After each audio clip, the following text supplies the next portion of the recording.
yang disuruh untuk mensolatkan. Jadi jangan main-main dengan hutang. Makanya orang yang punya hutang tadi dinamakan buronan sorga.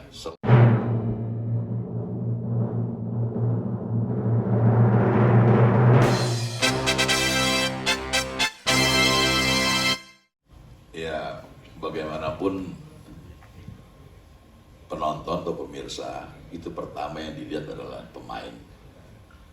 Ya, tapi dalam hal ini saya berbicara tentang bagaimana kualitas dari pemain yang bisa mengekspresikan dari karakter yang diperankan. Makanya kalau tahun lalu ada beberapa peraih citra, di sini juga ada peraih citra. Teguh ini berapa kali bercitra, Cek Bagus berapa kali dapat penghargaan. Kemudian kita lihat siapa satu lagi, dan orang gila satu ini Setiwa Tejo, ya. Ya kan? Karena ceritanya memang gila. Saya ceritain latar belakang sedikit tuh ya, Ben.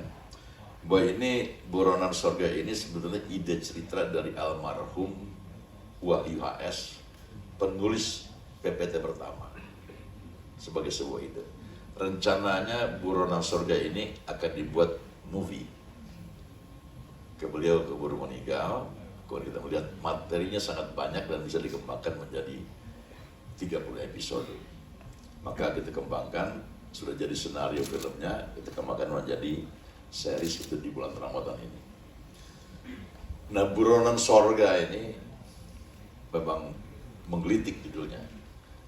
Tapi perlu juga dijelaskan bahwa ini diangkat dari sebuah fenomena sosial yang ada sekarang di Indonesia. Tentang pinjol marah di mana-mana, orang terlibat hutang banyak di mana-mana, maka muncul profesi debt collector. Persoalannya tadi, debt collector seperti apa? Karena hutang itu memang wajib dibayar, wajib diingatkan. Tapi siapa dan bagaimana cara mengingatkannya? So, kalau hutang nggak dibayar, itu pintu surga tertutup sampai dia membayar hutang, atau sampai ahli warisnya melunaskan hutangnya, atau yang punya piutang mengikhlaskan piutangnya. Itulah sebabnya dalam satu kisah Rasulullah menolak untuk mensolatkan orang atau jenazah yang masih punya hutang, karena Rasulullah tahu hisabnya sangat berat. Makanya para sahabat yang disuruh untuk mensolatkan. Jadi jangan main-main dengan hutang. Makanya orang yang punya hutang tadi dinamakan buronan sorga. Selama dia belum membayar hutangnya, sorga akan mengejar dia sampai membayar hutangnya, sehingga pintu sorga terbuka untuknya. Mereka buronan sorga. Ada yang masih punya hutang? Jadi inget-inget ya Pak Haji.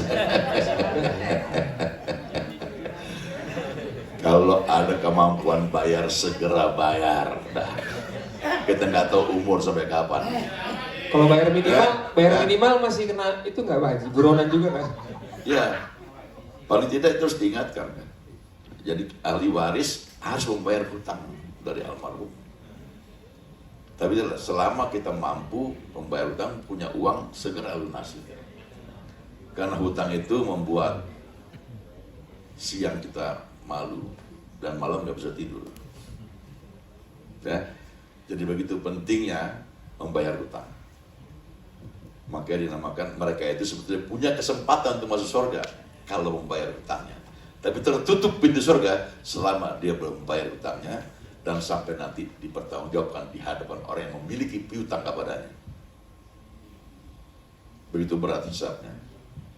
Kalau yang lalu kita bicara tentang kiamat semakin dekat, sekarang ini bicara tentang sorga, buronan sorga.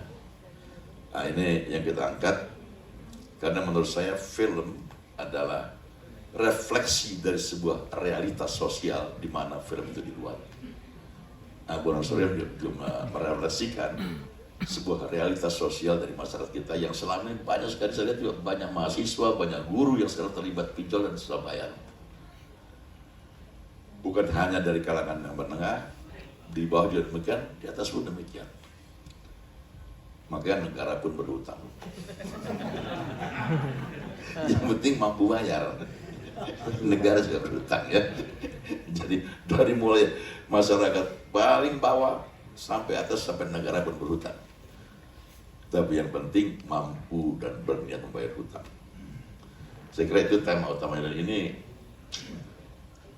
Luar biasa. anak muda ini juga luar biasa ya, mereka berlatih keras. Saya mau bilang sama Om Anwar nih. Oh ya, ini bener nih, ya kan? ini Fuad Idris juga peraih citra berapa Waduh. peraih citra ya. Ini mungkin aku bisa langsung tanya Pak Haji. Ya. Aku mau nanya sama Bang Amir nih, Bang Amiruddin Olan sebagai